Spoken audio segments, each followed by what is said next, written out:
الخلق كلهم مولاي صل وسلم دائما أبدا على حبيبك خير الخلق كلهم محمد سيد الكونين والثقلين محمد سيد الكونين والثقلين والفريقين من عرب ومن عجم مولاي صل وسلم دائما أبدا على حبيبك خير الخلق كلهم هو الحبيب الذي ترجى شفاعته هو الحبيب الذي ترجى شفاعته لكل حول من الأحوال مقتحم مولاي صل وسلم دائما على حبيبك خير الخلق كلهم. اعوذ باللہ من الشیطان الرجیم بسم اللہ الرحمن الرحیم ولو اننا نزلنا الیہم الملائکۃ وکلمہم الموتى وحشرنا علیہم کل شیء قبلا ما كانوا لیؤمنوا الا ان یشاء اللہ ولکن اکثرہم یجہلون. اس سے پہلے اللہ رب العزت جل مجدہ الکریم نے مشرکین ان کے عناد اور تعصب کو اجمالی طور پر بیان فرمایا. اب یہاں سے اسی کی مزید تفصیل فرمائی جا رہی ہے کہ یہ آپ سے معجزات کی فرمائش کرتے ہیں. تو اے محبوب پاک صلی اللہ تعالیٰ علیہ وسلم، اگر ان کے فرمائشی معجزات بھی عطا کر دیے جائیں، بلکہ اس سے بھی زیادہ معجزات ان کے سامنے ظاہر کر دیے جائیں، پھر بھی یہ ایمان لانے والے نہیں. جیسا پہلے بتایا تھا کہ انہوں نے نبی پاک صلی اللہ علیہ وسلم کی بارگاہ اقدس میں یہ بات کہی کہ اگر آپ سونے کا پہاڑ بنا دیں، پہاڑ کو سونے کا بنا دیں تو ہم ایمان لائیں گے. تو حضرت جبریل امین نے نبی پاک علیہ السلام کی بارگاہ میں اللہ کا پیام عرض کیا کہ اللہ تعالی نے فرمایا کہ اگر آپ چاہتے ہیں تو پہاڑ کو سونے کا بنا دیا جاتا ہے، لیکن یہ پھر بھی ایمان نہیں لائیں گے. ہاں ان کو معجزہ نہ دکھایا گیا تو اب اللہ رب العزت کی ان کے ساتھ یہ معاملہ ہوگا کہ چاہے تو ان کو توبہ کی توفیق عطا فرمائے، اور اگر توبہ نہیں کریں گے تو پھر اللہ تبارک و تعالیٰ کی طرف سے عذاب کے مستحق ہوں گے. تو نبی پاک صلی اللہ تعالیٰ علیہ وسلم نے فرمایا کہ نہیں، میں معجزات کا مطالبہ نہیں کرتا، تو ان سے توبہ کی امید ہی رکھتے ہیں. تو اب اس آیت میں بھی یہی بتایا گیا، انہوں نے یہ کہا تھا کہ ہمارے سامنے فرشتے آئیں، فلاں فلاں اپنے بڑے لوگ جو مر چکے تھے ان کے متعلق کہا کہ وہ زندہ ہو کر ہمارے سامنے کلام کریں، نبی پاک صلی اللہ علیہ وسلم کی رسالت نبوت کی گواہی دیں، تب ہم ایمان لائیں گے. تو اللہ تبارک و تعالیٰ نے اس کا رد کیا، فرمایا وَلَوْ أَنَّنَا نَزَّلْنَا إِلَيْهِمُ الْمَلَائِكَةَ، اگر ہم ان کی طرف فرشتے نازل کر دیں، وَكَلَّمَهُمُ الْمَوْتَى، اور ان کے ساتھ مردے کلام کریں، وَحَشَرْنَا عَلَيْهِمْ كُلَّ شَيْءٍ قُبُلًا، اور ہم ان کے سامنے ہر چیز کو سامنے لے آئیں، جمع کر دیں، مَا كَانُوا لِيُؤْمِنُوا، تو یہ ایمان نہیں لائیں گے، إِلَّا أَن يَشَاءَ اللَّهُ، مگر یہ کہ اللہ چاہے، اللہ رب العزت چاہے تو یہ ایمان لا سکتے ہیں. لیکن یہ اس حد تک بڑھ چکے ہیں کہ اب ان کے دلوں پر مہر لگ چکی ہے اور ان کے کان آنکھیں حق سننے سے معاف ہو چکے ہیں، تو یہ ایمان لانے والے نہیں ہیں.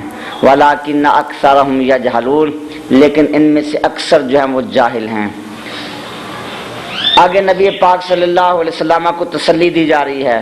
نبی پاک صلی اللہ علیہ وسلم آپ کے قلب اقدس میں چونکہ لوگوں کی ہدایت کی محبت تھی، اور جب وہ آپ پر ایمان نہ لاتے، حق کو قبول نہ کرتے، تو نبی پاک صلی اللہ تعالی علیہ وسلم آپ محزون ہو جاتے ہیں اور غم میں مبتلا ہوتے، تو اللہ تبارک و تعالیٰ نے آپ کو تسلی دی۔ فرمایا وَكَذَلِكَ جَعَلْنَا لِكُلِّ نَبِيٍّ عَدُوًّا شَيَاطِينَ الْإِنسِ وَالْجِنِّ يُوحِي بَعْضُهُمْ إِلَى بَعْضٍ زُخْرُفَ الْقَوْلِ غُرُورًا وَلَوْ شَاءَ رَبُّكَ مَا فَعَلُوهُ فَذَرْهُمْ وَمَا يَفْتَرُونَ۔ اسی طرح ہم نے ہر نبی کے لیے دشمن بنائے ہیں انسانوں اور جنوں کے شیاطین، جو ان میں سے ایک دوسرے کی طرف خفیہ باتیں القاء کرتے ہیں، زخرف القول غرورا، دھوکہ دینے کے لیے ملمہ شدہ باتیں، بناوٹی باتیں ان کے سامنے بیان کرتے ہیں۔ وَلَوْ شَاءَ رَبُّكَ مَا فَعَلُوهُ، اگر تیرا رب چاہتا تو یہ ایسا نہ کرتے۔ فَذَرْهُمْ وَمَا يَفْتَرُونَ، تو ان کو ان کی افطرا پردازیوں میں چھوڑ دیے، یہ افطرا کرتے ہیں اور بناوٹی باتیں بیان کرتے ہیں، تو ان کو اس حالت پر چھوڑ دیا، آپ پریشان نہ ہوں۔ اس سے پہلے انبیاء کرام علیہ السلام کے ساتھ بھی یہ یہی معاملہ کرتے رہے، ان کی تکذیب کرتے رہے۔ زخرف القول کہا تو زخرف القول اس بات کو کہا جاتا ہے کہ جس کا ظاہر اچھا معلوم ہو لیکن باطناً حقیقت میں وہ بری بات ہو، جیسا تانبے وغیرہ پر سونے کا ملمہ کر دیا جائے، پیتل وغیرہ تانبے کے اوپر سونے کا پانی چڑھا دیا جائے، تو اسی طرح کوئی بات حقیقت میں وہ درست نہ ہو لیکن ظاہراً وہ خوشنما لگے، تو زخرف القول سے مراد ہے خوشنما باتیں، ملمہ شدہ باتیں۔ کہ محبوب علیہ السلام یہ ایک دوسرے کو دھوکہ دینے کے لیے ایسی باتیں کرتے ہیں، ظاہراً وہ بڑی اچھی باتیں لگتی ہیں کہ یہ اصلاح کی باتیں کر رہے ہیں، لیکن ان کا مقصد اصلاح نہیں ہوتا بلکہ مقصد فتنہ ہوتا ہے۔ تو فرمایا کہ ہر نبی کے لیے ہم نے ایسے دشمن مقرر کیے ہیں، انسانوں میں بھی شیاطین ہوتے ہیں اور جنوں میں بھی۔ انسانوں میں بھی ایسے شیاطین ہیں جو لوگوں کو خراب کرتے ہیں، بہکاتے ہیں، اور جنوں میں بھی ایسے ہیں جو انسانوں کے ساتھ اور انبیاء کرام علیہ السلام کے ساتھ لگے ہیں اور اپنی طرف سے وہ کوشش کرتے ہیں کہ ان کو پریشان کریں۔ نبی پاک صلی اللہ علیہ وسلم کی حدیث پاک پہلے بیان کی تھی، آپ نے فرمایا کہ جو بھی انسان پیدا ہوتا ہے تو اس کے ساتھ اس کا قرین ہمزاد جن شیطان پیدا ہوتا ہے اور وہ اسے بری باتوں کی ترغیب دیتا ہے۔ نبی پاک صلی اللہ علیہ وسلم سے عرض کیا گیا یا رسول اللہ صلی اللہ علیہ وسلم کیا آپ کے ساتھ بھی وہ شیطان پیدا ہوا؟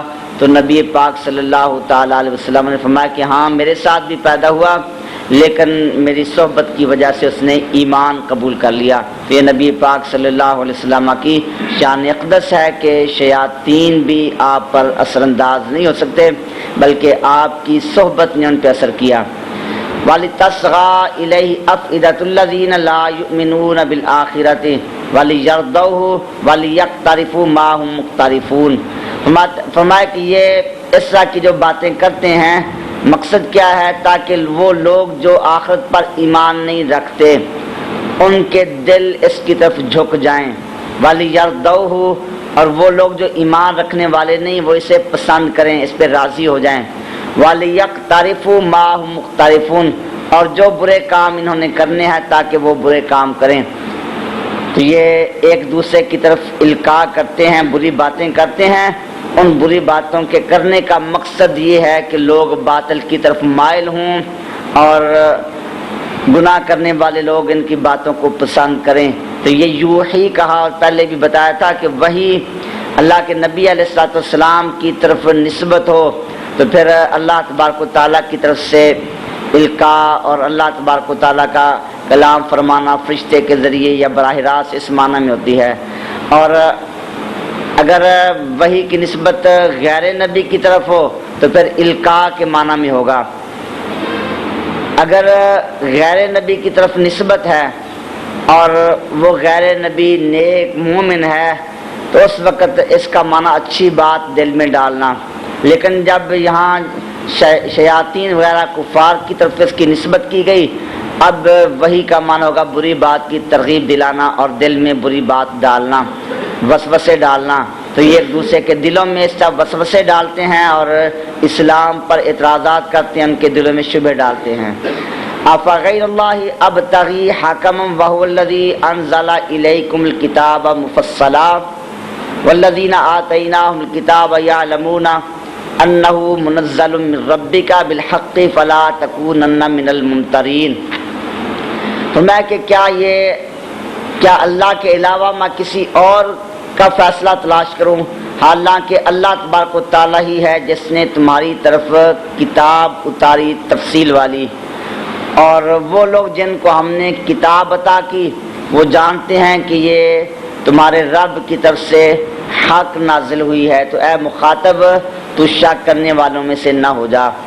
تو یہاں نبی پاک صلی اللہ تعالیٰ علیہ وسلم کی زبان اقدس سے یہ اعلان کروایا گیا ہے، محبوب علیہ السلام ان کو فرما دیجئے کہ اللہ کے علاوہ ہم کسی اور سے فیصلہ کروائیں.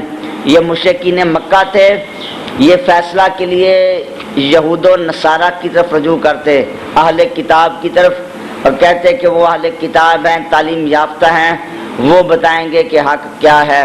جیسا کہ یہ اہل کتاب یہودی جب مکہ مکرمہ آئے اور کفار مکہ نے ان سے پوچھا کہ بتاؤ ہم میں سے کون ہدایت پر ہے، اور ان لوگوں نے سوال کیا کہ تمہارا طریقہ کیا ہے اور نبی پاک صلی اللہ علیہ وسلم کا طریقہ کیا ہے. تو انہوں نے یہ کہا کہ ہم حاجیوں کو پانی پلاتے ہیں، کعبۃ اللہ کی نگہبانی کرتے ہیں، ایسا کہ اپنی باتیں بیان کی. تو یہودیوں نے یہ کہا کہ تم ہدایت پر ہو، اہدا، کہ تم زیادہ ہدایت پر ہو.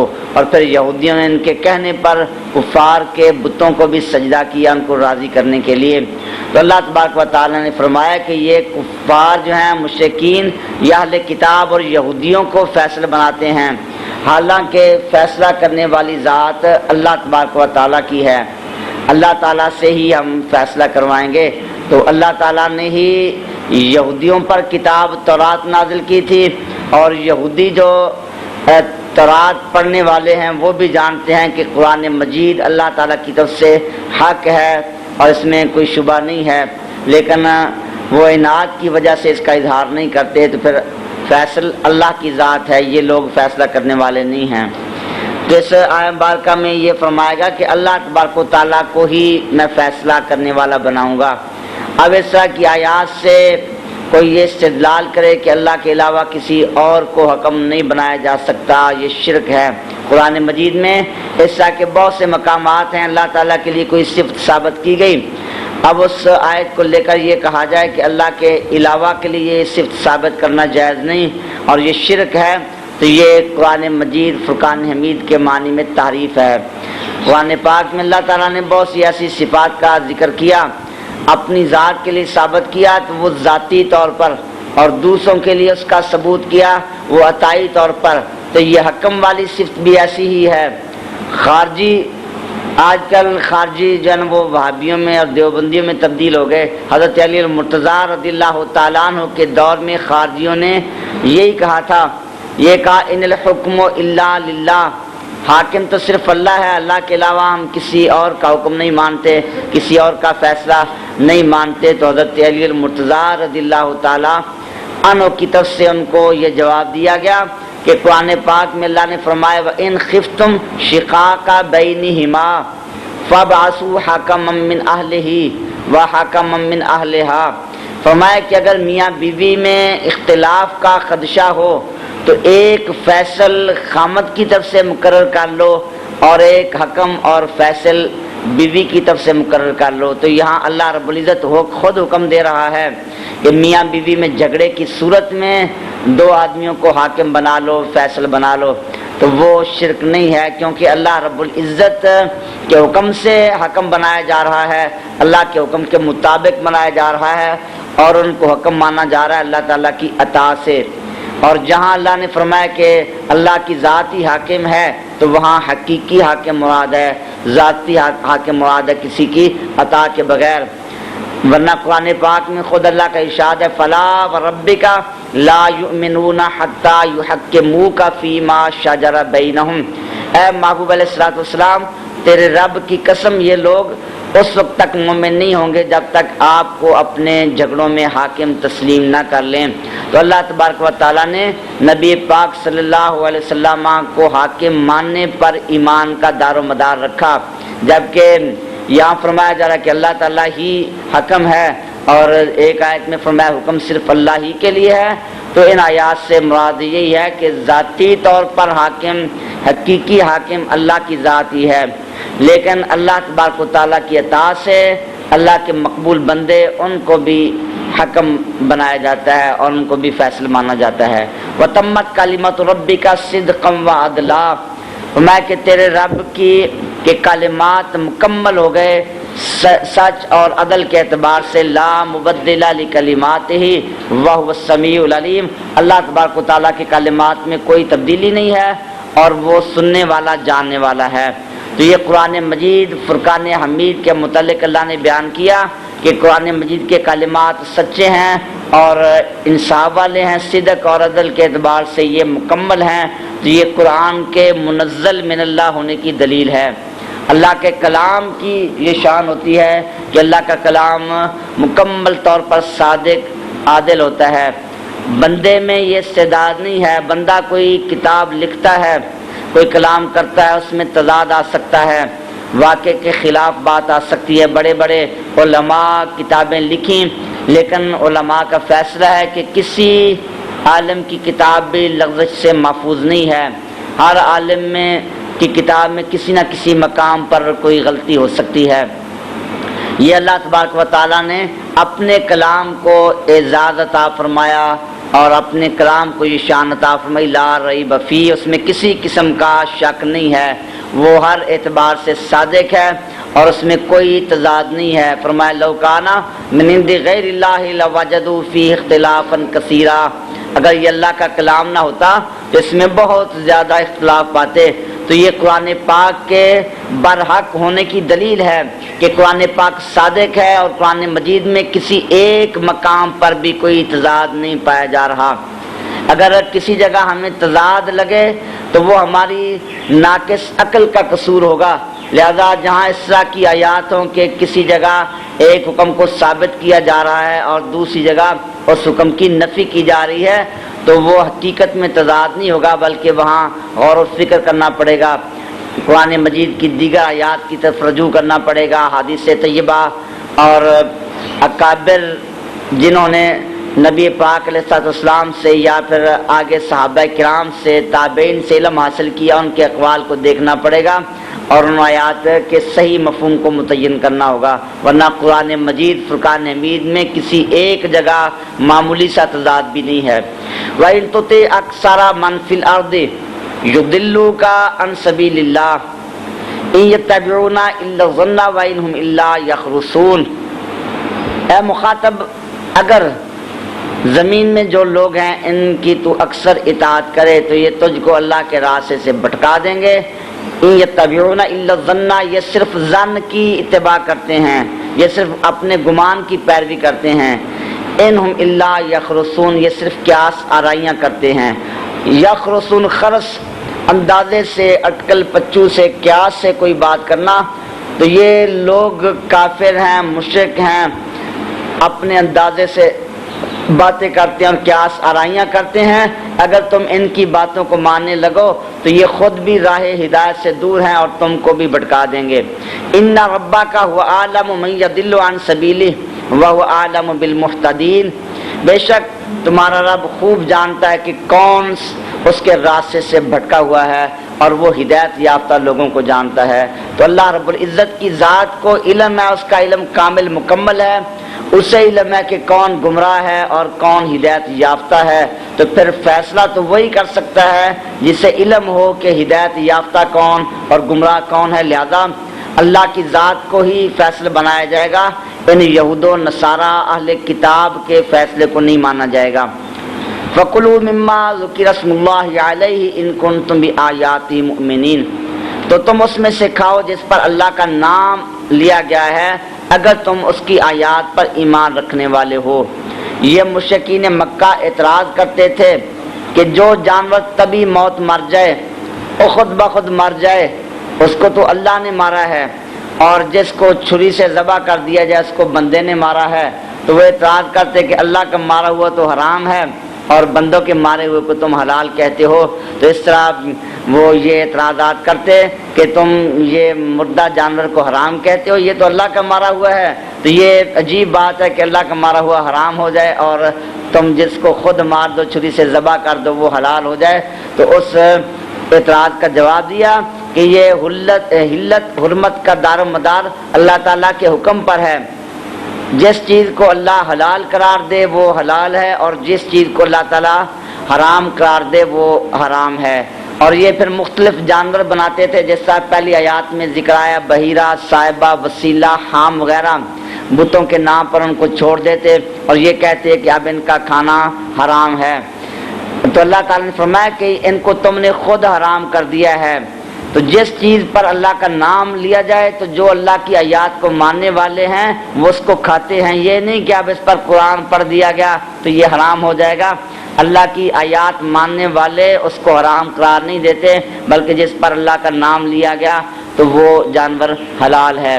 تو حلت حرمت تو آئے گی کہ ذبح کرتے وقت اگر اللہ کا نام لیا گیا تو وہ جانور حلال ہے، اگر بوقت ذبح اللہ کا نام نہ لیا گیا، اللہ کے علاوہ کسی کا نام بھی لیا جائے، چاہے کسی بزرگ کا، ولی کا، بت کا نام لے دے یا نبی پاک صلی اللہ علیہ وسلم کا ہی نام لے دے، تو ذبح کے وقت اللہ کا نام نہ لیا، کسی اور کا نام لے دیا، وہ جانور بالاتفاق حرام ہے۔ لیکن اگر ذبح کے وقت اللہ کا نام لیا گیا تو اللہ نے فرمایا کہ وہ جانور حلال ہے، تم اس میں سے کھاؤ۔ وَمَا لَكُمْ، تمہیں کیا ہوا ہے، اللہ تأکلوا مما ذکر اسم اللہ علیہ، کہ تم اس میں سے نہیں کھاتے جس پر اللہ کا نام لیا گیا۔ اللہ کا نام لیا گیا ہے، وہ پاک ہے، حلال ہے، اور تم کہہ دیتے ہو کہ یہ حرام ہے، تو تمہیں یہ کیا مرض ہے کہ تم یہ چیزیں ان کو حرام قرار دیتے ہو۔ وَقَدْ فَصَّلَ لَكُمْ مَا حَرَّمَ عَلَيْكُمْ، حالانکہ اللہ نے تمہارے سامنے تفصیل بیان کر دی جو چیزیں اللہ نے تم پر حرام کی ہیں۔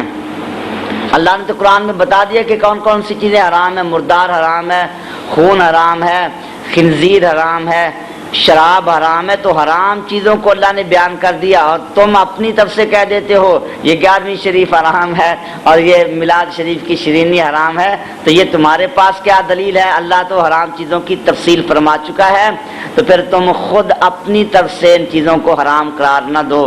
تو اس سے معلوم ہوا کہ اگر کوئی کسی چیز کو حرام کہے تو دلیل اس کے ذمہ ہوتی ہے، وہ کہے کہ 11ویں شریف یہ جائز ہے یعنی دلیل دو، تو تم اس سے کہو کہ دلیل تو تمہارے ذمہ ہے، تم اس کو حرام کہہ رہے ہو، کیونکہ یہ ضابطہ ہے کہ ہر چیز میں اصل اباحت ہے، ہر چیز اصل کے اعتبار سے مباح ہے، ہاں کوئی دلیل پائی جائے تب وہ حرام ہوگی، جب حرمت کی دلیل نہ پائے گی تو پھر اس کو ہم حرام نہیں کہہ سکتے۔ تو اگر کوئی آدمی کسی چیز کے حرام ہونے کا دعویٰ کرے تو حرام ہونے والے کے ذمہ دلیل ہے کہ وہ قرآن و سنت سے دکھائے کہ کہاں اس کو حرام کہا گیا۔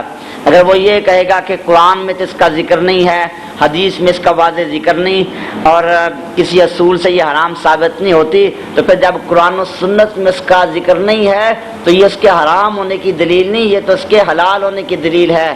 جیسا کہ حدیث پاک ہے سنن ابو داؤد کے اندر، نبی پاک علیہ السلام نے فرمایا الحلال ما احل اللہ والحرام ما حرم وما سکت عنہ فہو مما عفی عنہ، فرمایا کہ حلال وہ ہے جس کو اللہ نے حلال قرار دیا، اور حرام وہ ہے جس کو حرام قرار دیا، اور جن چیزوں کا ذکر نہیں کیا وہ مباح ہیں۔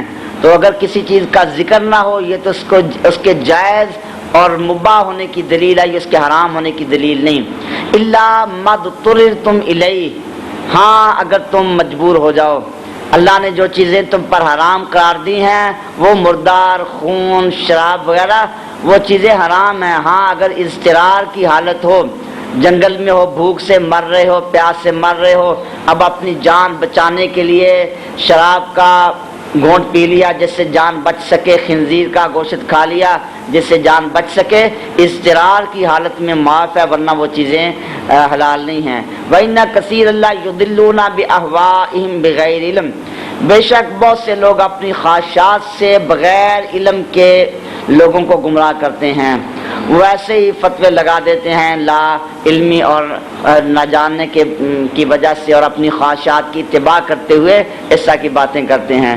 ان ربک هو اعلم بالمعتدین، بے شک تمہارا رب زیادتی کرنے والوں کو خوب جانتا ہے۔ اللہ کو علم ہے کون زیادتی کرنے والے ہیں، کون اصلاح کرنے والے، تو یہ دین میں زیادتیاں کرتے ہیں، اپنی طرف سے خود ساختہ فتوے بنا دیتے ہیں اور اسے دین قرار دیتے ہیں، تو اللہ تعالیٰ کو اور پھر دعویٰ کرتے ہیں کہ انما نحن مصلحون، ہم تو اصلاح کرنے والے ہیں، تبلیغ کرنے والے ہیں، تو فرمایا کہ اللہ تعالیٰ کو علم ہے کہ کون حد سے بڑھنے والا ہے۔ وَذَرُوا ظَاهِرَ الْإِثْمِ وَبَاطِنَهُ، ظاہر گناہ کو چھوڑ دو اور پوشیدہ گناہ کو۔ ان الذین یکسبون الاسم سیجزون بما كانوا یقترفون، بے شک وہ لوگ جو گناہ کرتے ہیں ان قریب ان کو ان کے اعمال کی سزا دی جائے گی، بدلہ دیا جائے گا۔ تو یہ کفار کہتے تھے کہ اگر کوئی گناہ ظاہراً کیا جائے وہ تو کبھی ہے، جو بازاری عورتیں ہیں ان کے پاس اعلانیہ جایا جائے، زنا کیا جائے، یہ تو ناجائز حرام ہے، اگر خفیہ طور پر زنا کیا جائے، بدکاری کی جائے، یہ کبھی نہیں ہے، تو اس طرح کے اصول بیان کرتے تھے۔ تو اللہ تعالیٰ نے فرمایا کہ گناہ گناہ ہی ہے، چاہے ظاہر کرو یا پوشیدہ، کیونکہ اللہ تبارک و تعالیٰ کی نافرمانی ہوگی گناہ میں، اور اللہ کی ذات تو ہر چیز کو جاننے والی ہے، اس سے کوئی چیز مخفی نہیں، لہذا چاہے ظاہر گناہ کرو یا پوشیدہ گناہ کرو وہ گناہ ہی ہے، اللہ کے حکم کی نافرمانی ہے، تو ان سب کو چھوڑ دو، اگر گناہ کرو گے تو اللہ تعالیٰ اس کی سزا دے گا۔ وَلَا تَأْكُلُوا مِمَّا لَمْ يُذْكَرِ اسْمُ اللَّهِ عَلَيْهِ، اور اس میں سے نہ کھاؤ جس پر اللہ کا نام نہیں لیا گیا۔ وَإِنَّهُ لَفِسْقٌ، بے شک یہ نافرمانی ہے۔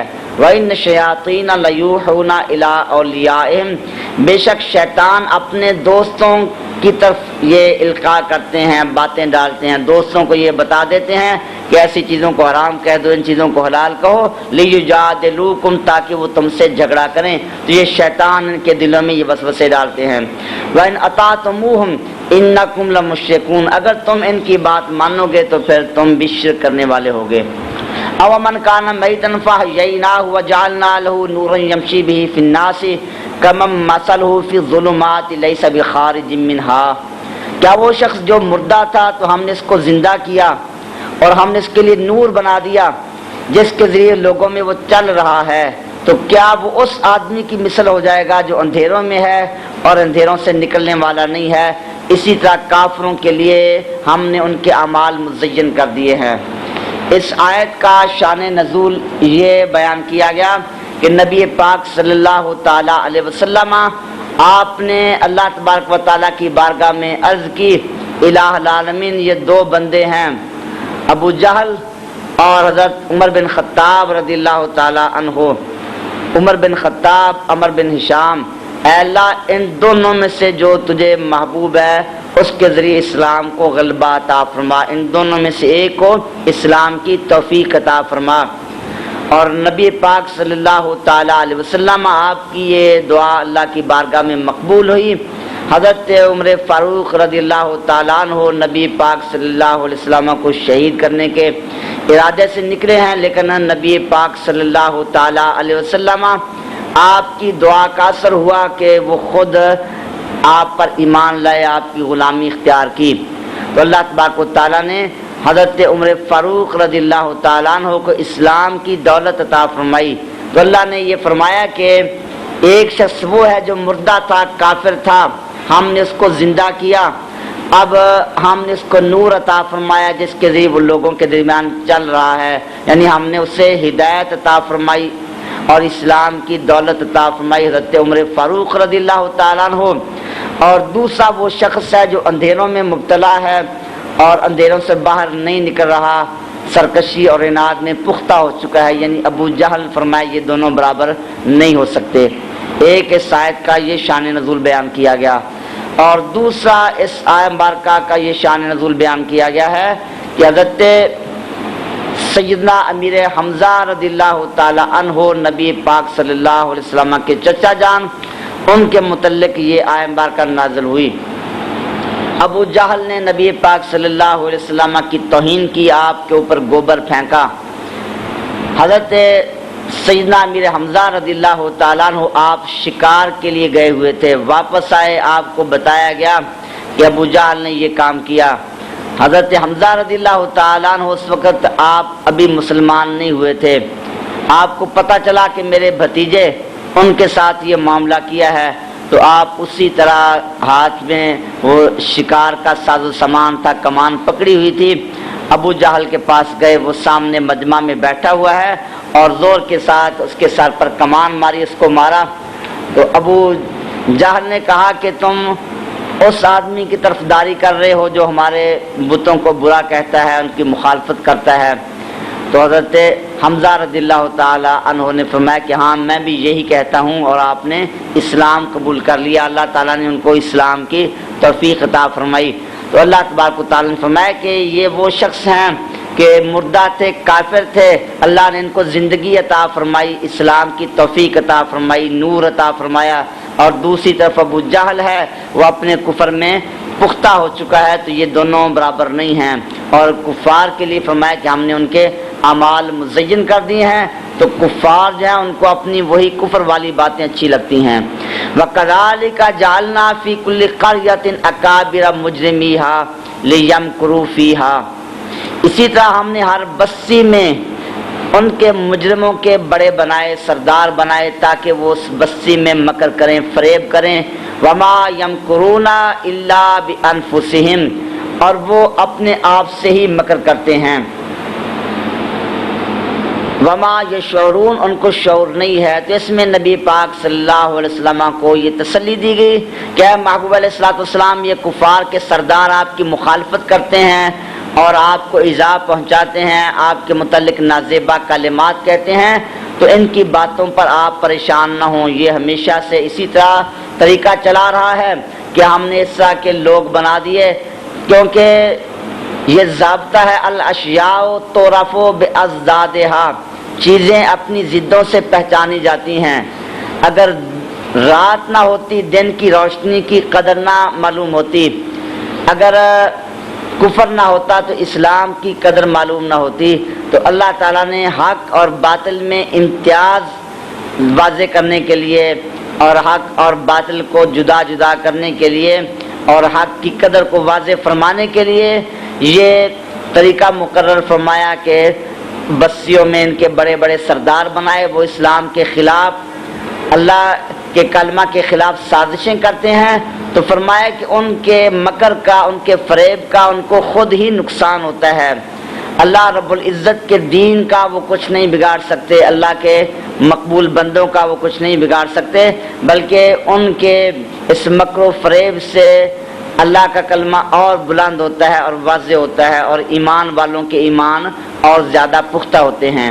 وَإِذَا جَاءَتْهُمْ آيَةٌ قَالُوا لَن نُؤْمِنَ حَتَّى نُؤْتَى مِثْلَ مَا أُوتِيَ رُسُلُ اللَّهِ اللَّهُ أَعْلَمُ حَيْثُ يَجْعَلُ رِسَالَتَهُ، جب ان کے پاس کوئی نشانی آئے تو وہ کہتے ہیں ہم ہرگز ایمان نہیں لائیں گے حتیٰ کہ ہمیں بھی اسی طرح کی کتاب نہ دے دی جائے، اسی طرح کی نبوت رسالت نہ دے دی جائے جو اللہ نے اپنے رسولوں کو عطا فرمائی ہے۔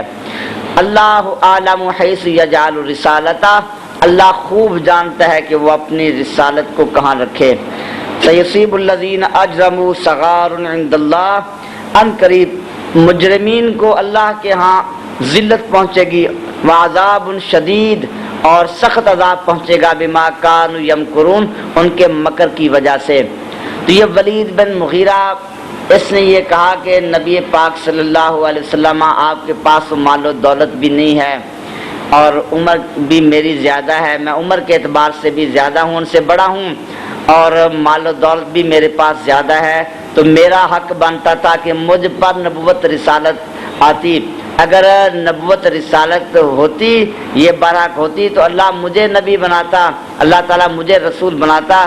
تو اس لیے اس نے جب یہ بات کہی تو اللہ نے اس کا رد کیا کہ اللہ کو علم ہے کہ اللہ اپنا رسول کسے بنائے، یہ اللہ رب العزت کا انتخاب ہے کہ اس نے اپنے خاص بندوں کو رسالت کے لیے، نبوت کے لیے چن لیا ہے۔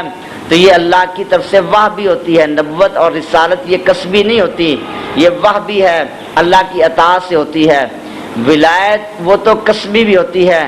آدمی نیک اعمال کرتا ہے تو نیک اعمال کرتے کرتے اللہ کی جب توفیق شامل حال ہو تو مقام ولایت پہ فائز ہو جاتا ہے. جیسے حدیث پاک ہے ما زال عبدی یتقرب الی بالنوافل حتی احببتہ، میرا بندہ مسلسل نوافل کے ذریعے میرا قرب حاصل کرتا رہتا ہے حتیٰ کہ میں اس کو اپنا محبوب بنا لیتا ہوں.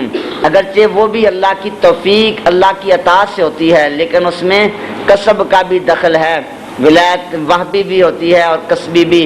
کچھ لوگوں پہ اللہ کا فضل ہے کہ پیدائشی طور پر ہی اللہ تعالیٰ ان کو ولایت عطا فرماتا ہے، جیسے حضرت سیدنا غوث اعظم محبوب سبحانی رضی اللہ تعالیٰ عنہ کی ذات پاک ہے. اور کچھ لوگ ایسے بھی ہیں کہ ان کی ابتدائی زندگی گناہوں میں گزری، ڈاکے ڈالتے رہے، لیکن بعد میں اللہ نے ان کو توفیق عطا فرمائی اور اللہ کی توفیق شامل حال ہوئی اور مجاہدات کیے، ریاضات کی، اللہ نے ان کو مقام ولایت عطا فرمایا. تو ولایت تو کسب سے بھی آ سکتی ہے لیکن نبوت اور رسالت میں کسب کا کوئی دخل نہیں. یہ نہیں کہ آدمی عبادت کرتا رہے، جتنی بھی عبادت کرے تو یہ نبوت رسالت تو اللہ کی عطا سے ہی ہے اور اللہ کی طرف سے ہے. تو فرمایا کہ یہ تو اللہ ہی جانتا ہے کہ کس کو اپنا رسول بنانا ہے، اور تم یہ دلیلیں پیش کرتے ہو کہ ہمارے پاس مال ہے، دولت ہے، عمر زیادہ ہے. تو مال دولت کا ہونا یا عمر زیادہ ہونا یہ نبوت رسالت کی دلیل نہیں ہے. فَمَن يُرِدِ اللَّهُ أَن يَهْدِيَهُ يَشْرَحْ صَدْرَهُ لِلْإِسْلَامِ وَمَن يُرِدْ أَن يُضِلَّهُ يَجْعَلْ صَدْرَهُ ضَيِّقًا حَرَجًا كَأَنَّمَا يَصْعَدُ فِي السَّمَاءِ. تو پہلے کفار اور مجرمین کا اللہ تعالیٰ نے ذکر کیا. اب پھر نبی پاک علیہ السلام کو تسلی دی جا رہی ہے کہ آپ پریشان نہ ہوں، یہ ایمان نہیں لاتے تو آپ کو محزون ہونے کی ضرورت نہیں ہے، کیونکہ اللہ جس کو ہدایت دینا چاہے اس کا سینہ اسلام کے لیے کھول دیتا ہے، وہ اسلام قبول کر لیتا ہے، اور جسے اللہ گمراہ کرنا چاہے اس کے سینے کو تنگ کر دیتا ہے، گویا کہ وہ آسمان کی طرف تکلف کے ساتھ چڑھ رہا ہے. اسی طرح اللہ تعالیٰ اپنا عذاب نازل فرماتا ہے ان لوگوں پر جو ایمان نہیں لاتے. یہ تمہارے رب کی طرف سے سیدھا راستہ ہے اور ہم نے نصیحت حاصل کرنے والی قوم کے لیے آیات تفصیل کے ساتھ بیان فرما دی ہیں. تو یہاں اللہ تبارک و تعالیٰ نے یہ فرمایا کہ ہدایت اور گمراہی یہ اللہ کے ہاتھ میں ہے، جسے اللہ چاہے ہدایت دے دے اور جسے اللہ چاہے وہ گمراہ ہو جائے. تو اے محبوب علیہ السلام آپ کا کام تو تبلیغ ہے، آپ نے وہ فریضہ سر انجام دیا. اب اگر یہ لوگ ایمان قبول نہیں کرتے تو یہ آپ کی ذمہ داری نہیں، اس پہ آپ کو پریشان ہونے کی ضرورت نہیں. تو اللہ تبارک و تعالیٰ کی بارگاہ میں نبی پاک صلی اللہ علیہ وسلم کا یہ مقام اور شان ہے کہ بار بار اللہ تعالیٰ نبی پاک صلی اللہ علیہ وسلم کو تسلی دے رہا ہے کہ آپ ان باتوں پہ پریشان نہ ہوں. اور پھر اللہ نے گمراہ لوگوں کی مثال دی کہ جن کو اللہ گمراہ کر دے، جن کے دلوں پہ مہر لگ جائے تو ان کا سینہ اس سے تنگ ہو جاتا ہے، سینے میں گھٹن رکاوٹ آ جاتی ہے، یوں لگتا ہے جیسے ان کو زبردستی آسمان کی طرف اوپر چڑھایا جا رہا ہو. اب آسمان کی طرف چڑھانے والے کا دل تنگ کیسے ہو جائے گا؟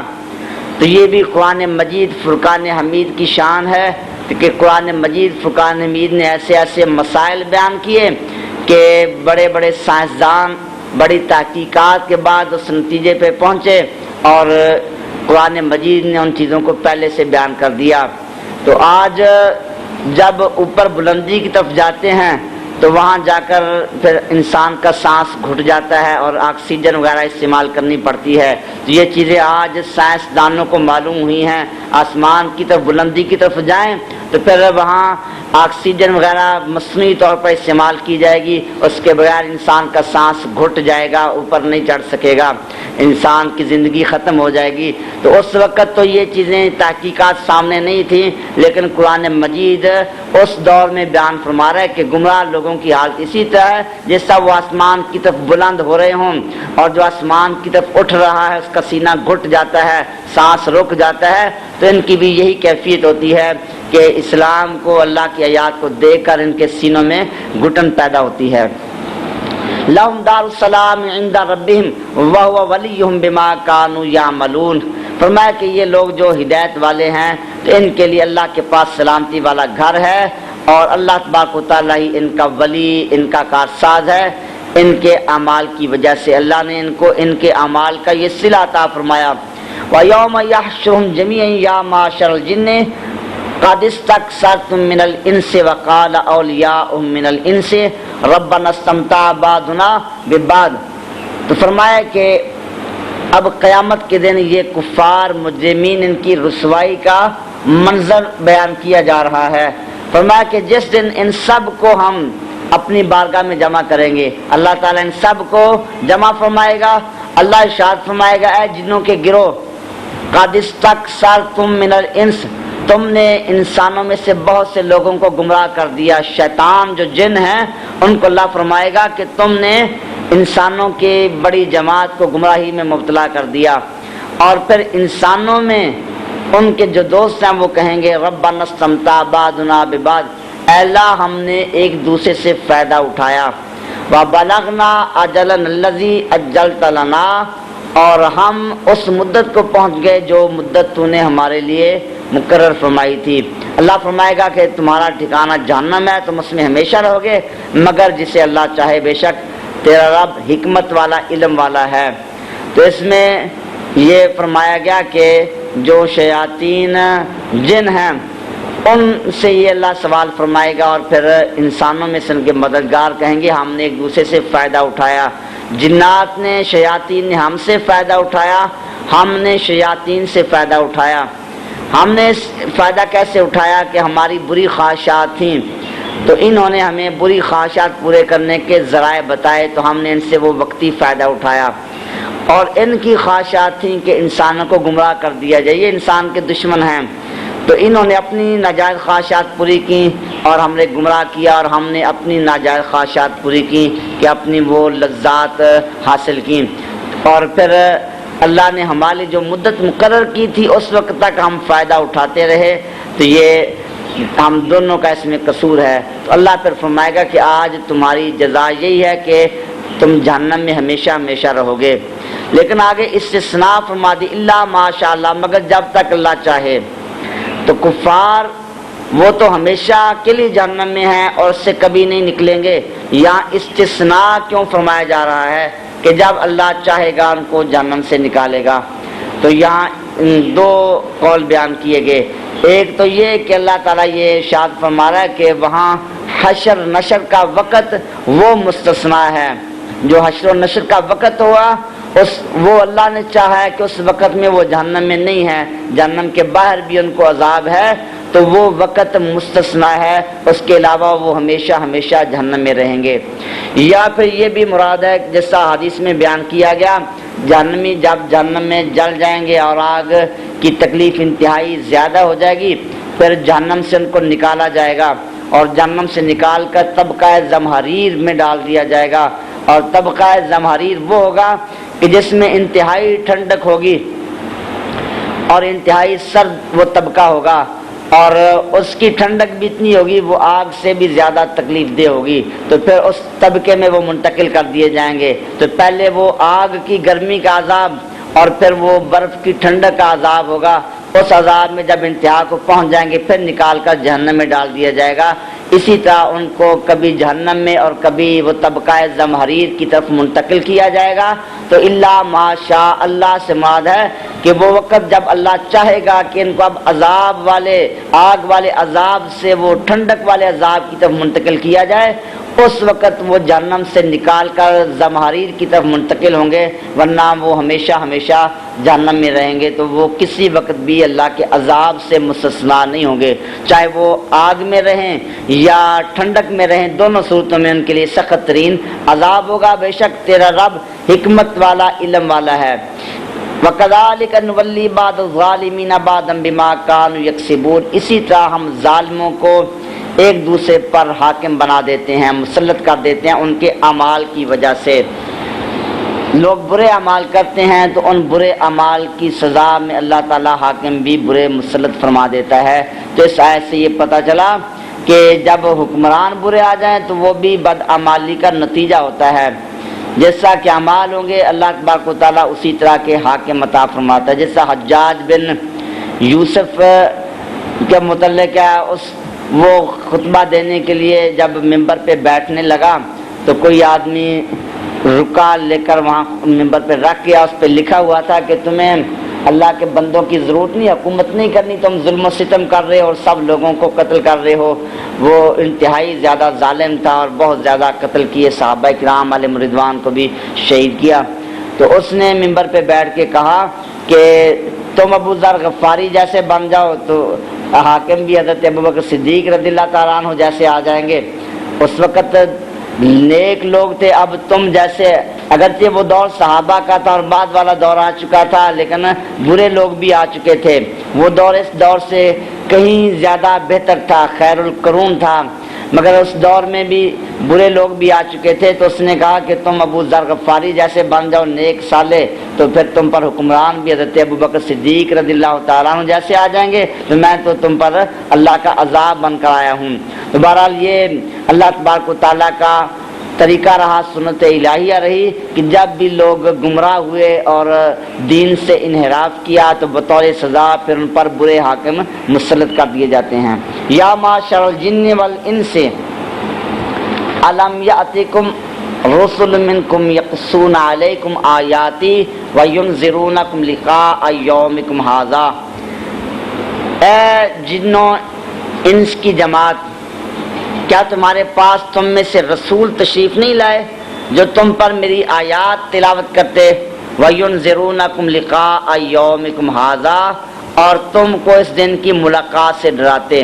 قالوا، تو وہ کہیں گے شہدنا علی انفسنا، ہم نے اپنی جانوں کے خلاف گواہی دی، وغرتہم الحیات الدنیا، اور ان کو دنیا کی زندگی نے دھوکے میں مبتلا کر دیا، وشہدوا علی انفسہم، اور انہوں نے خود اپنے خلاف گواہی دی، انہم کانوا کافرین، کہ وہ کافر تھے۔ تو یہاں بھی اللہ تبارک و تعالیٰ قیامت کے دن ان مجرمین کے احوال کا منظر بیان فرما رہا ہے کہ قیامت کے دن اللہ تبارک و تعالیٰ ان سے سوال فرمائے گا کہ کیا تمہارے پاس میرے رسول نہیں آئے تھے جو تم کو ڈر سناتے اور اس قیامت کے دن کا بیان کرتے؟ تو پھر وہ خود اقرار کریں گے کہ ہاں ہمارے پاس رسول تشریف لائے، لیکن ہم نے ان رسولوں کی تکذیب کی، ان کی باتیں نہ مانی اور دنیا کی محبت میں مبتلا ہوئے۔ تو اللہ نے فرمایا کہ اس دن وہ خود اپنے خلاف گواہ بن جائیں گے اور خود وہ اپنے کفر کا اعتراف کریں گے۔ تو اس آیت میں یہ بیان کیا گیا کہ اے جنو انس کے رسول، کیا تم میں سے تمہارے پاس رسول تشریف نہیں لائے؟ تو اس سے معلوم ہوتا ہے کہ جنات میں بھی رسول ہیں، لیکن صحیح یہی ہے کہ رسول انسانوں میں ہوتے ہیں، جنات میں نہیں۔ تو یہ جو فرمایا کہ کیا تم میں سے رسول تشریف نہیں لائے جو تم پر میری آیات تلاوت کرتے، تو جنات کے رسول سے مراد یہ وہ لوگ ہیں جو جنات میں سے انبیاء کرام علیہ السلام کی بارگاہ میں حاضر ہوئے اور ایمان قبول کیا اور پھر اپنی قوم کو جا کر تبلیغ کی۔ تو وہ اصطلاحی رسول مراد نہیں ہیں کہ جن کو اللہ تعالیٰ نے تبلیغ کے لیے مبعوث فرمایا، بلکہ یہاں رسول سے وہ پیغمبر مراد ہیں کہ جو انبیاء اور رسولوں کی بارگاہ میں حاضر ہوتے رہے اور پھر اپنی قوم کو جا کر تبلیغ کرتے رہے، جیسا کہ نبی پاک صلی اللہ تعالیٰ علیہ وسلم آپ کے ساتھ بھی یہی معاملہ پیش آیا۔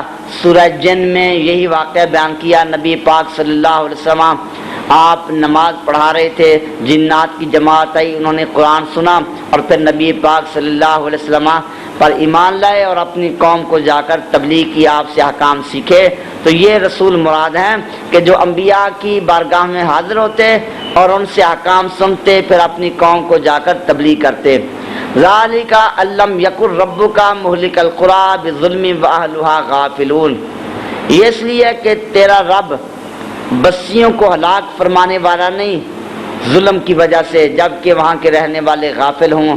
اور ہر ولکل درجات مما عملوا وما ربک بغافل عما یعملون، ہر ایک کے لیے ان کے اعمال کی وجہ سے درجے مقرر ہیں اور تیرا رب ان کے اعمال سے غافل نہیں۔ تو اللہ تبارک و تعالیٰ نے یہ حکمت بیان کر دی ہم نے رسول کیوں بھیجے۔ فرمایا کہ رسولوں کے بھیجنے کی حکمت یہ ہے کہ اللہ رب العزت کا یہ نظام عدل ہے، اللہ چاہے تو بغیر پوچھے اور بغیر گناہ کیے بھی لوگوں کو جہنم میں ڈال سکتا ہے، اس سے پوچھنے والا کوئی نہیں، مگر اللہ رب العزت نے اپنے ذمہ کرم پر عدل کو لازم کیا ہوا ہے۔ اللہ تبارک و تعالیٰ عدل کے خلاف نہیں فرماتا، یہ اللہ کا کرم ہے کہ اس نے اپنے کرم سے اپنے اوپر عدل کو لازم کیا ہوا ہے، ورنہ اللہ تعالیٰ کسی کا پابند نہیں ہے۔ تو اللہ تعالیٰ یہ نہیں چاہتا، یہ عدل کے خلاف ہے لوگوں کو پتہ بھی نہ ہو اور پھر ان کو جہنم میں ڈال دیا جائے۔ تو پہلے اللہ لوگوں کو آگاہ کرتا ہے، رسول بھیجتا ہے اور معجزات دکھائے جاتے ہیں، بار بار تنبیہات ہوتی ہیں۔ تو جب ان تنبیہات کے باوجود پھر وہ آگاہ نہ ہوں تو اس وقت ان کو عذاب دیا جاتا ہے۔ تو یہ اللہ نے رسول اس لیے بھیجے تاکہ کوئی حجت نہ کرے کہ ہمیں بتایا نہیں گیا اور یہ عدل کے خلاف نہ ہو۔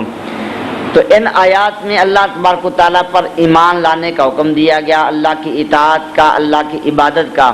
وہاں ہوتا تھا کہ شاید اللہ کو ان کی عبادت کی ضرورت ہے، بار بار اللہ تعالیٰ اپنی اطاعت کا حکم دے رہا ہے، تو اللہ نے اس کا رد کر دیا۔ فرمایا وَرَبُّكَ الْغَنِيُّ ذُو الرَّحْمَةِ، تیرا رب بے نیاز ہے، رحمت والا ہے۔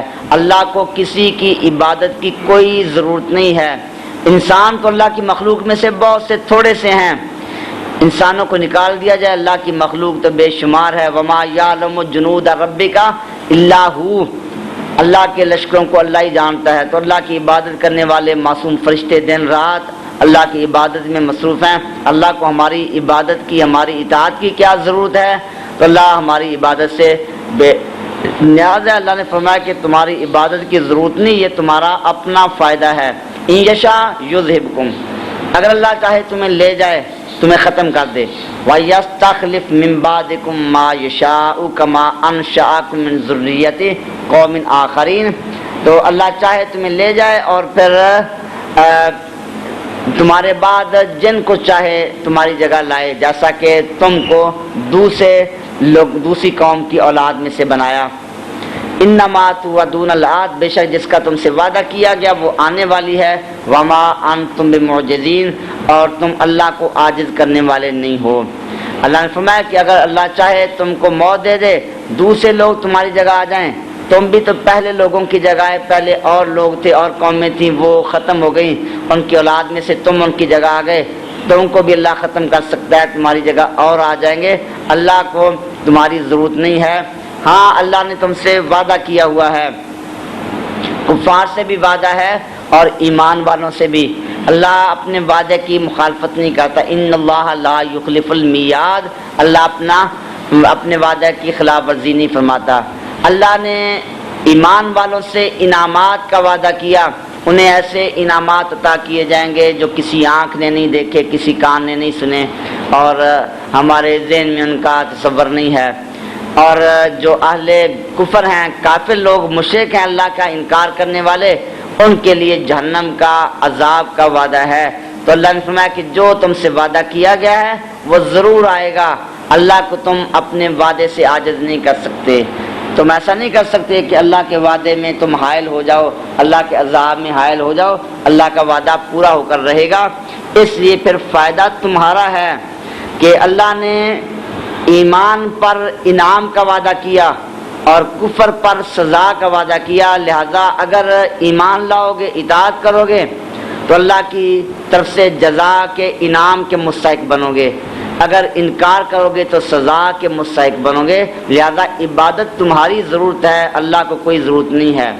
قل یا قوم اعملوا علی مکانتکم انی عامل فسوف تعلمون من تکون له عاقبۃ الدار، اے معبود تم فرمائے لوگو تم اپنی جگہ عمل کرتے رہو، میں اپنا کام کرتا ہوں، ان قریب تم جان لو گے کس کے لیے آخرت کا گھر ہے، بے شک اللہ ظالموں کو فلاح نہیں دیتا۔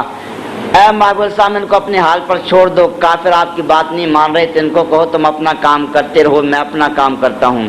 سوال ہوتا ہے کہ یہ تو ان کو چھٹی دے دی گئی ہے، تم کفر کرتے ہو تو کفر کرتے رہو، تو یہ تو کفر کا اختیار دے دیا گیا، تو یہ اصل میں تہدید ہے، ان کو دھمکی دی جا رہی ہے کہ اب تو اللہ نے تم کو مہلت دی ہے، تو پھر تم اس مہلت کی وجہ سے جتنا گناہ کر سکتے ہو کر لو، لیکن اللہ کے عذاب سے نہیں بچ سکتے، جیسا کہ قرآن پاک میں فرمایا فمن شاء فلیؤمن ومن شاء فلیکفر، جو چاہے ایمان لائے جو چاہے کفر کرے۔ یہ معنی نہیں کہ کفر کا اختیار دے دیا کہ تمہاری مرضی ہے ایمان لے آؤ، تمہاری مرضی ہے کفر کرو، بلکہ معنی یہ کہ کفر کر کے دیکھ لو، کفر کی سزا خود تم بھگت لو گے۔ تو یہاں بھی ان کو تحدید کی جا رہی، دھمکایا جا رہا ہے کہ میں اپنا کام کر رہا ہوں، میرا کام ہے تبلیغ کرنا، اللہ کے عذاب سے ڈرانا، اللہ کے انعامات کی خوشخبری سنانا، وہ کام میں کر رہا ہوں، تم اپنا کام کرتے رہو، مخالفت کرتے رہو، فسوف تعلمون، قریب تمہیں پتہ چل جائے گا، اس مخالفت کا نتیجہ تم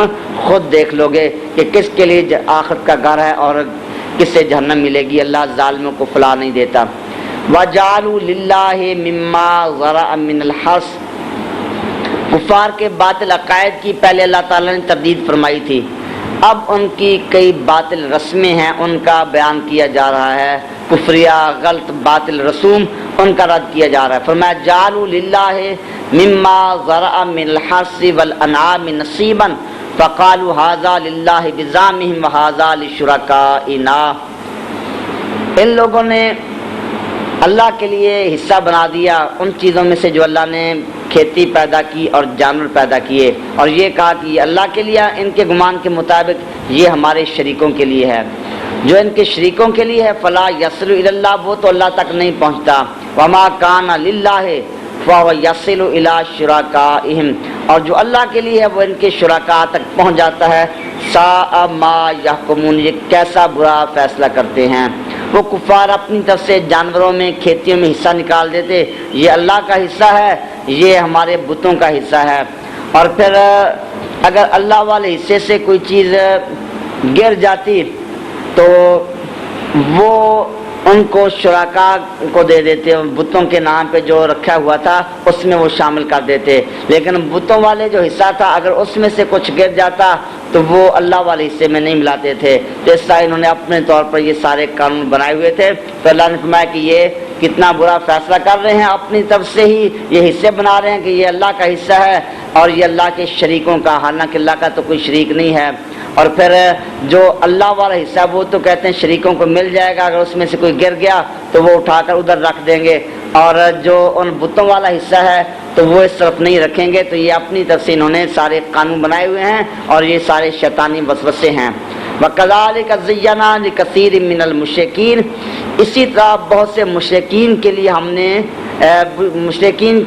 مزین کر دیا ہے ان کی اولادوں کے قتل کو ان کے شرکاء نے، لِيُرْدُوهُمْ، تاکہ وہ ان کو ہلاک کر دیں، وَلِيَلْبِسُوا عَلَيْهِمْ دِينَهُمْ، تاکہ ان پر ان کا دین مشتبہ کر دیں، وَلَوْ شَاءَ اللَّهُ مَا فَعَلُوهُ، اگر اللہ چاہتا تو ویسا نہ کرتے، فَذَرْهُمْ وَمَا يَفْتَرُونَ، اے معبود ان کو ان کی افتراء پردازی میں چھوڑ دو، یہ جو افتراء کر رہے ہیں اور من گھڑت باتیں بیان کر رہے ہیں اس حالت میں ان کو چھوڑ دو۔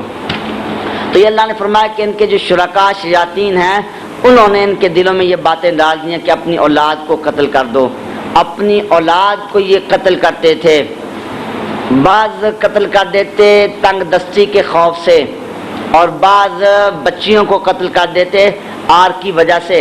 تو تنگ دستی کے خوف سے اولاد کو قتل کرنا یہ بھی حرام، اور آر کی وجہ سے اپنی بیٹیوں کو قتل کرنا یہ بھی حرام۔ تو یہ ان شیاطین نے ان کے دلوں میں یہ باتیں ڈالی تھیں۔ یہ تنگ دستی کے خوف سے یہ کہا جائے تو اللہ نے جب رزق کا وعدہ لیا ہے، اللہ ان اللہ هو الرزاق ذو القوۃ المتین، اللہ تعالیٰ ہی رزق دینے والا ہے، وہی غالب ہے، قوت والا ہے۔ جب اللہ رزق دینے والا ہے تو خامخواہ یہ کہا جائے اولاد زیادہ ہو گئی تو رزق کہاں سے آئے گا، آج یہ منصوبہ بندی والے اس طرح کی باتوں کی تشہیر کرتے ہیں۔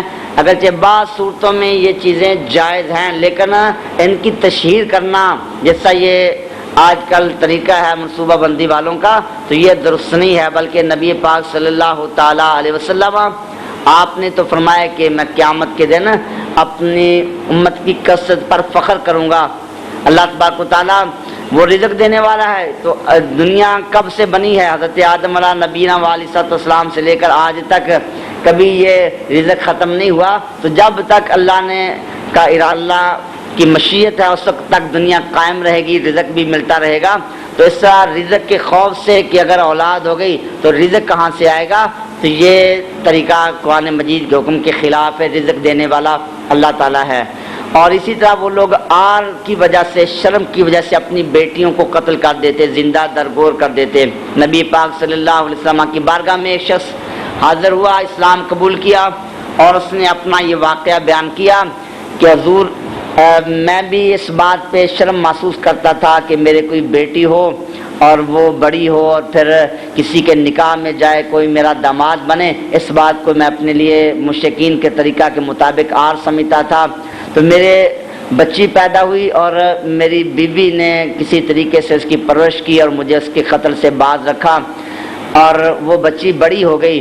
اب اس کے رشتے کے لیے پیغام آئے تو پھر دوبارہ مجھ پہ وہ آر غالب آ گئی کہ اب کوئی شخص سے اس کے ساتھ نکاح کرے گا، یہ میرے لیے شرمندگی کا باعث بنے گا۔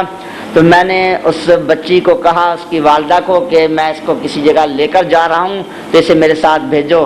اس نے تیار کیا، خوبصورت کپڑے پہنے، اور میں اس کو ساتھ لے کر چل پڑا۔ جنگل میں آ گیا، وہاں کنواں تھا۔ اب کنویں کے قریب جھک کر میں نے دیکھا بچی میرا ارادہ سمجھ گئی کہ میرا باپ جو ہے نا وہ مجھے قتل کرنے لگا ہے، تو وہ بچی مجھ سے لپٹ گئی اور آہوزاری کرنے لگی کہ مجھے قتل نہ کرو۔ تو کہا کہ پھر مجھ پہ رحم غالب آیا، لیکن پھر میں نے بچی کی طرف دیکھا، پھر دوبارہ شرم غالب آ گئی کہ یہ تو میرے لیے باعث عار ہوگا۔ تو میں نے اس بچی کو پکڑا اور اوندے منہ کر کے اس کو جو کنویں میں ڈال دیا، اور وہ اس وقت گرتے وقت بھی جو ہے نا وہ مجھے پکار رہی تھی۔ تو نبی پاک صلی اللہ تعالیٰ علیہ وسلم، آپ تو رقیق القلب تھے، آپ نے جب یہ سنا تو آپ رونے لگے اور آپ کی آنکھوں سے آنسو جاری ہو گئے۔ تو صحابہ کرام علیہم الرضوان نے اس آدمی کو کہا کہ نبی پاک علیہ السلام کے سامنے تم نے یہ واقعہ کیوں بیان کیا؟ اور آپ نے فرمایا کہ زمانہ جاہلیت کے عمل کی وجہ سے قتل جائز نہیں، ورنہ میں تمہیں قتل کر دیتا۔ تو یہ زمانہ جاہلیت میں لوگ ایسے کام کرتے تھے، اپنی بچیوں کو زندہ درگور کر دیتے، اپنے بچوں کو تنگ دستی کے خوف سے قتل کر دیتے۔ تو اللہ نے فرمایا یہ سب شیطانی طریقے ہیں۔ وقالوا هذه انعام وحرث وحجر حجر لا يطعمها الا من نشاء بزعمهم وانعام حرم ظهورها وانعام لا يذكرون اسم الله عليه افتراء عليه سيجزيهم بما كانوا يفترون۔ وہ لوگ کہتے ہیں کہ یہ چارپائے ہیں، مویشی ہیں، اور یہ کھیتی ہے، ہجرن ممنوع ہے، روکی ہوئی ہے، اس کو کوئی نہیں کھا سکتا، لا یطعمها اس کو کوئی نہیں کھائے گا مگر جسے ہم چاہیں اپنے گمان کے مطابق۔ وانعام اور یہ چارپائے ہیں، حرمت ظہورها ان پر سواری حرام ہے۔ وانعام لا یذکرون اسم اللہ علیہ افتراء علیہ اور کچھ چارپائے ایسے ہیں کہ ان پر ذبح کے وقت وہ اللہ کا نام نہیں لیتے تھے، اللہ پر جھوٹ باندھتے ہوئے۔ سیجزیہم بما کانوا یفترون تو ان قریب ہم ان کو ان کے افتراء کا، ان کے جھوٹ کا بدلہ دیں گے۔ اس طرح وہ کوئی کھیتیاں کہہ دیتے تھے یہ بتوں کے نام پر ہیں، ان کو استعمال نہیں کیا جائے گا، یہ جانور ہیں ان کا گوشت نہیں کھایا جائے گا، اس طرح کہ وہ مختلف طریقے شیطانی اختیار کرتے تھے۔ وقالوا ما فی بطون هذه الانعام خالصۃ لذکورنا ومحرم علی ازواجنا، وہ کہتے کہ جو ان مویشیوں کے پیٹ میں ہے وہ خالص ہمارے مردوں کے لیے ہے، ہماری عورتوں پر حرام ہے۔ وَإِن يَكُن مَيْتَةً اگر وہ مرا ہوا پیدا ہو فَهُمْ فِيهِ شُرَكَاء تو اس میں مرد اور دونوں شریک ہیں۔ یہ ان جانوروں کے جو بچہ پیدا ہوگا وہ صرف مرد کھائیں گے ان کا گوشت وغیرہ، عورتیں استعمال نہیں کر سکیں گی۔ مرا ہوا پیدا ہوا تو یہ مرد عورت دونوں کا حصہ ہے، تو اس طرح کہ وہ اپنے طور پر قانون خود ساختہ مقرر کرتے تھے۔ اللہ نے فرمایا سیجزیہم وصفہم، ان کی ان باتوں کی ہم ان کو سزا دیں گے۔ انہ حکیم علیم، بے شک اللہ تعالیٰ علم والا حکمت والا ہے۔ قد خسر الذین قتلوا اولادہم سفہا بغیر علم وحرموا ما رزقهم اللہ افتراء علی اللہ، تحقیق وہ لوگ خسارے میں ہیں جنہوں نے نادانی بے وقوفی کی وجہ سے اپنی اولاد کو قتل کیا، اور جو کچھ ان کو اللہ نے رزق دیا تھا اس کو انہوں نے حرام قرار دیا اللہ پر جھوٹ باندھتے ہوئے۔ اللہ نے یہ جانور بنائے، یہ کھانے پینے کی پاکیزہ چیزیں بنائیں، ان کے رزق کے لیے اللہ نے ان کو حرام قرار نہیں دیا، تو اپنی طرف سے خود ساختہ قانون بنا کر ان لوگوں نے ان چیزوں کو حرام قرار دے دیا۔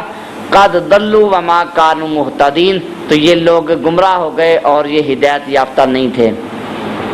تو آگے پھر اللہ تبارک و تعالیٰ اپنی قدرت، الوہیت اور وحدانیت پر دلائل پیش فرما رہا ہے، تو فرمایا کہ وَهُوَ الَّذِي أَنشَأَ جَنَّاتٍ مَّعْرُوشَاتٍ وغیرہ معروشات، وہ اللہ وہی ہے جس نے باغات بنائے، کچھ باغات ہیں معروشات زمین پر بچھے ہوئے ہیں، یعنی بیلوں والے۔ کئی چیزیں ایسی ہوتی ہیں کہ ان کی بیلیں ہوتی ہیں، جیسا وہ تربوز وغیرہ ہیں، بیلوں کے اوپر لگتے ہیں، ان کے درخت نہیں ہوتے، زمین پر بچھے ہوئے ہوتے ہیں۔ تربوز ہے، اس طرح کی کئی چیزیں ہیں، پھل ہیں، تو ان کے کوئی درخت نہیں ہے کہ درختوں کے اوپر لگیں، بلکہ وہ زمین پر بچھے ہوئے ہیں، بیلیں ہیں۔ وغیرہ معروشات، اور کچھ باغات بنائے جو بچھے ہوئے نہیں ہیں، درختوں کے اوپر ہیں، یعنی کچھ درختوں والے باغات بنائے اور کچھ بیلوں والے۔ تو یہ اللہ کی حکمتیں ہیں۔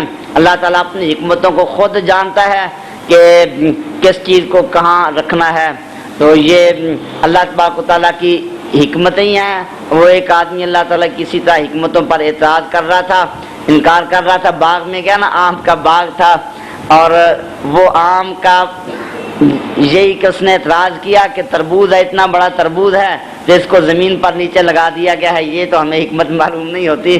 تو باغ میں گیا، آم کا درخت تھا، آم اوپر سے گرا، اس کے گنجے سر پر لگا۔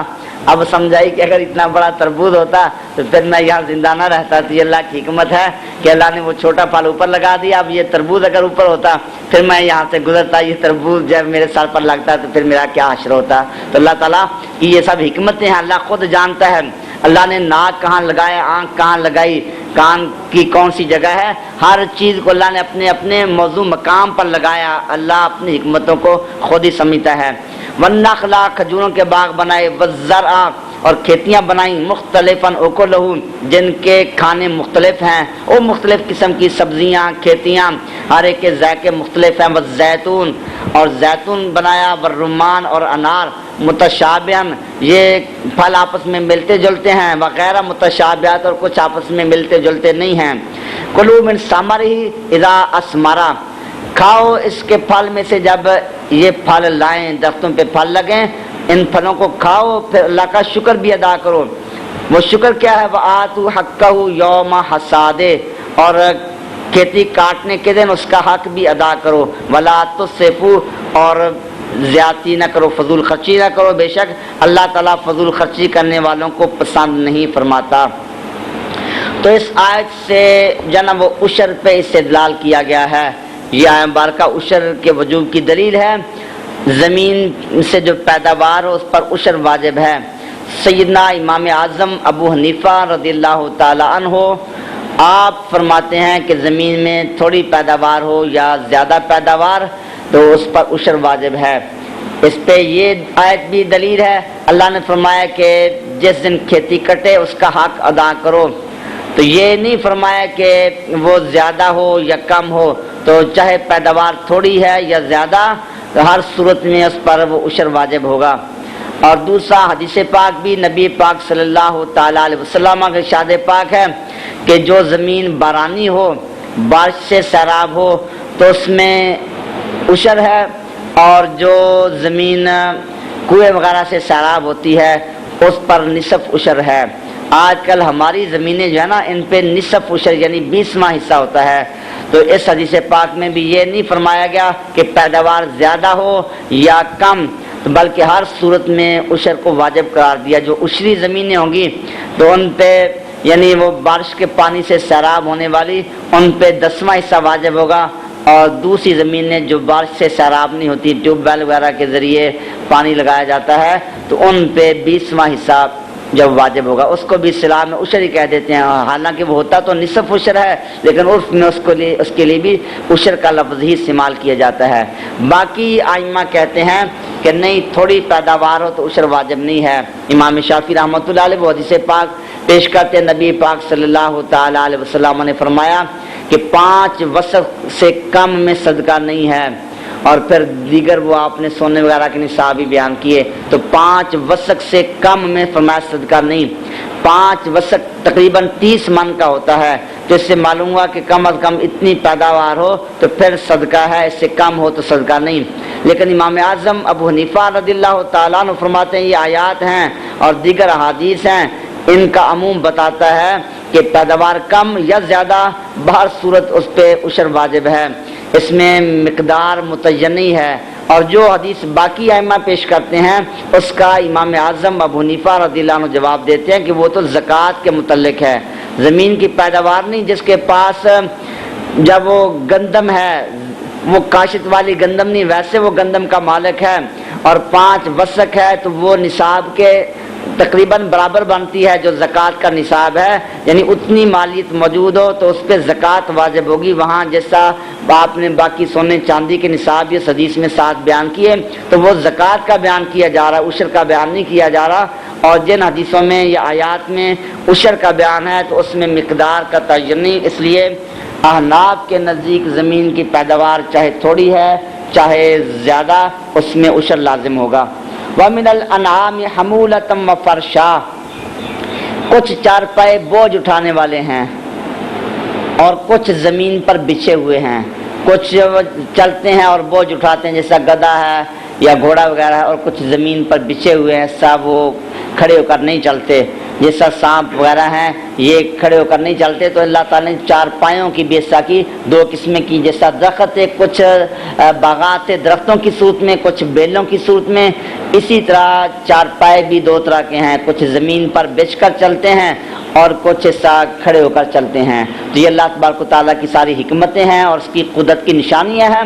کلوا مما رزقکم اللہ، جو اللہ نے تم کو رزق عطا کیا اس میں سے کھاؤ، ولا تتبعوا خطوات الشیطان، شیطان کے قدموں پر نہ چلو، شیطان کی پیروی نہ کرو، انہ لکم عدو مبین، بے شک شیطان تمہارا کھلا دشمن ہے۔ 8 ازواج من الضأن اثنین ومن الماعز اثنین، اللہ نے 8 نر مادہ جوڑے بنائے، ایک جوڑا بھیڑوں سے اور ایک جوڑا بکریوں سے۔ قل الذکرین حرم ام الانثیین، اے محبوب فرماؤ کیا اس نے دونوں مذکر حرام کر دیے یا دونوں مادہ حرام کر دیے، یا وہ حرام کیے جس پر دونوں مادہ کے پیٹ مشتمل ہے، دونوں مادہ کے پیٹ میں جو بچے ہیں۔ نبئونی بعلم ان کنتم صادقین، مجھے بتاؤ علم کے ساتھ، دلیل کے ساتھ اگر تم سچے ہو۔ ومن الابل اثنین ومن البقر اثنین، اور اونٹوں میں سے بھی 2 جوڑے بنائے، نر اور مادہ، اور گائے سے بھی۔ اے محبوب تم فرماؤ کیا اس نے دونوں نر حرام کیے یا دونوں مادہ حرام کیے، یا وہ حرام کیے جس پر دونوں مادہ کے پیٹ مشتمل ہیں، ان کے پیٹ میں جو بچے ہیں۔ ام کنتم شہداء اذ وصاکم اللہ بہذا، یا تم اس وقت موجود تھے جب اللہ نے تم کو یہ حکم دیا۔ فمن اظلم ممن افترى اللہ کذبا، اس سے بڑا ظالم کون ہوگا جو اللہ پر جھوٹ کا افتراء باندھتا ہے۔ لیضل الناس بغیر علم، تاکہ لا علمی کے ساتھ لوگوں کو گمراہ کرے، بے شک اللہ تعالیٰ ظالموں کی قوم کو ہدایت نہیں دیتا۔ تو یہ کفار اس طرح کے اصول بناتے تھے کہ 2 نر پیدا ہوئے وہ حرام ہے، یا 2 جوڑا پیدا ہوا مونس وہ حرام ہے۔ تو اللہ نے فرمایا کہ یہ تم خود ساختہ طریقے بنا رہے ہو، اس طرح مختلف جانوروں کے نام رکھ کر، بحیرہ، صاحبہ، وسیلہ وغیرہ، اور کچھ کو تم حرام کہتے ہو، یہ کہاں سے تم نے اصول بنا لیے ہیں؟ کیا اللہ نے جب یہ حکم دیا تھا، اللہ نے یہ احکام نازل کیے تھے، تم اللہ کے پاس موجود تھے؟ ام کنتم شہداء، کیا تم وہاں اللہ کی بارگاہ میں موجود تھے؟ تو تمہیں جب علم ہی نہیں ہے، اللہ کے ساتھ تمہارا براہ راست کوئی رابطہ نہیں، اللہ کا کلام تم سننے والے نہیں، اللہ کا کلام تو اللہ کے رسولوں کی وساطت سے آتا ہے، تو پھر تم کو کس نے بتا دیا کہ یہ چیزیں حرام ہیں؟ فرمایا نبئونی بعلم ان کنتم صادقین، اگر تم سچے ہو تو دلیل پیش کرو ان کے حرام ہونے کی دلیل کیا ہے۔ اور یہاں بھی شہداء ذکر کیا، شہید شہداء تو یہ حاضر کے معنی میں ہوتا ہے، جیسا نبی پاک صلی اللہ علیہ وسلم کے متعلق اللہ نے فرمایا یکون الرسول علیکم شہیدا، اسی طرح فرمایا انا ارسلنا علیکم شاہدا، محبوب علیہ السلام کو ہم نے تمہارے پاس حاضر ناظر بنا کر بھیجا۔ تو شاہد شہید حاضر کو کہتے ہیں، گواہ کو بھی شاہد شہید کہا جاتا ہے کہ گواہی کے وقت وہ واقعہ کے وقت حاضر ہوتا ہے، مشاہدہ کرنے والا ہوتا ہے، اگر مشاہدہ نہ کرے اس کی گواہی معتبر ہی نہیں ہے، وہ کامل گواہی نہیں ہے۔ اسی طرح جو آدمی اللہ کی راہ میں شہید ہو جائے اسے شہید کہتے ہیں کہ وہ اللہ کی رحمت میں حاضر ہو جاتا ہے، یا اس کی شہادت کے وقت اللہ کے فرشتے رحمت والے حاضر ہو جاتے ہیں، جنت کی حوریں حاضر ہو جاتی ہیں، اس کو بھی شہید حضور کے معنی میں کہا گیا۔ تو شہید کا اصلی معنی یہ حضور ہی ہوتا ہے۔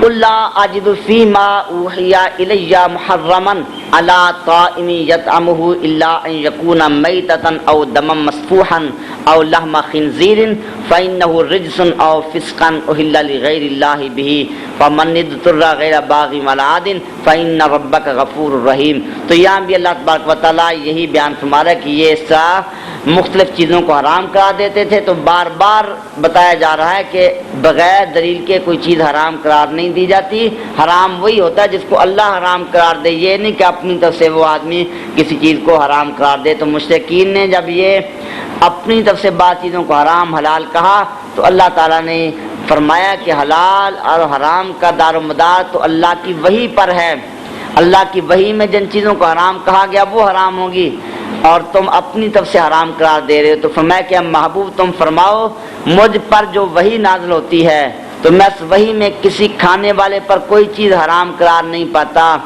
مگر یہ کہ وہ مردار ہو یا بہا ہوا خون ہو یا خنزیر کا گوشت ہو، تو یہ ناپاک ہے اور یہ نافرمانی ہے کہ جس جانور کے ذبح کے وقت اللہ کے غیر کا نام لیا جائے، تو ان چیزوں کو حرام کہا گیا، یا باقی چیزیں جو قرآن میں حرام بیان کی گئیں تو وہ حرام ہیں، اور جن چیزوں کو تم جانوروں کو تم حرام کہہ رہے ہو ان کے حرام ہونے کے متعلق تو مجھ پر کوئی وحی نازل نہیں ہوئی، اگر یہ حرام ہوتی تو اللہ کی وحی نازل ہوتی، جب وحی میں ان کو حرام قرار نہیں دیا گیا لہذا تم ان کو حرام نہیں کہہ سکتے۔ تو جو شخص مجبور ہو جائے اور خواہش کرنے والا نہ ہو، حد سے بڑھنے والا نہ ہو، تو پس تیرا رب بخشنے والا مہربان ہے۔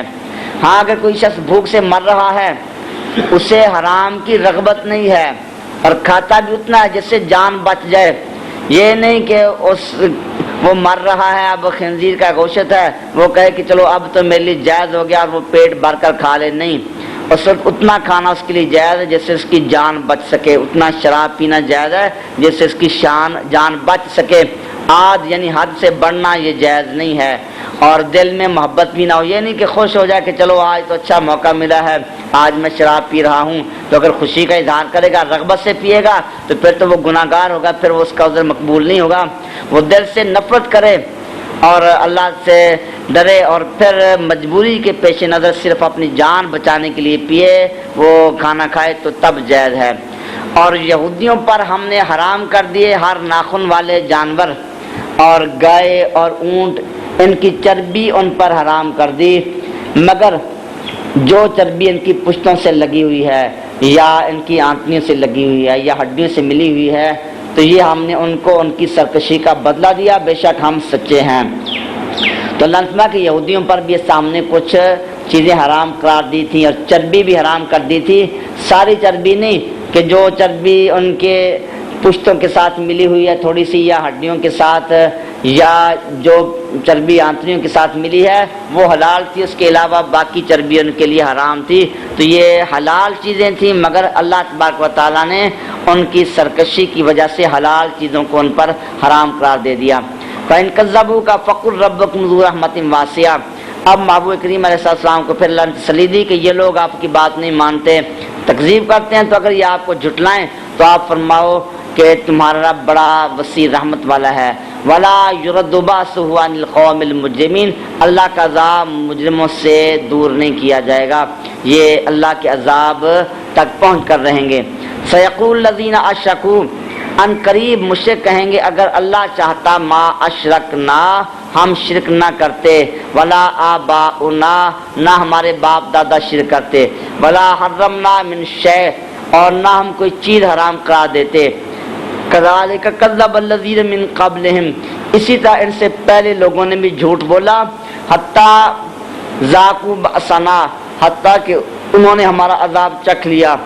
قل هل عندکم من علم، تم فرماؤ کیا تمہارے پاس کوئی علم ہے، دلیل ہے، فتخرجوه لنا، تو وہ ہمارے سامنے پیش کرو. ان تتبعون الا الظن، یہ صرف گمان کی پیروی کرتے ہیں. وَإِنْ أَنْتُمْ إِلَّا تَخْرُصُونَ، تم صرف قیاس آرائیاں کرتے ہو. تو یہ قرآن پاک کی غیبی خبر ہے، پیشین گوئی فرمائی کہ مشرکین ایسے کہیں گے کہ اللہ اگر نہ چاہتا ہم مشرک نہ ہوتے، ہم ان چیزوں کو حرام نہ قرار دیتے، تو ہم نے شرک کیا، ہمارے آباء و اجداد نے کیا. اس کا مطلب ہے کہ اللہ تعالیٰ اس پر راضی ہے، اور قرآن کے فرمان کے مطابق انہوں نے اسی طرح کہا. تو اللہ نے فرمایا کہ تم ایسی باتیں کہہ رہے ہو کہ اللہ ہمارے شرک پر راضی ہے، تو دلیل پیش کرو، تم صرف اپنے گمان سے یہ باتیں کہہ رہے ہو. قل فللہ الحجۃ البالغہ، اے محبوب تم فرماؤ کہ غالب حجت اللہ کے پاس ہے. ولو شاء لہداکم اجمعین، اگر اللہ چاہتا تو تم سب کو ہدایت عطا فرماتا.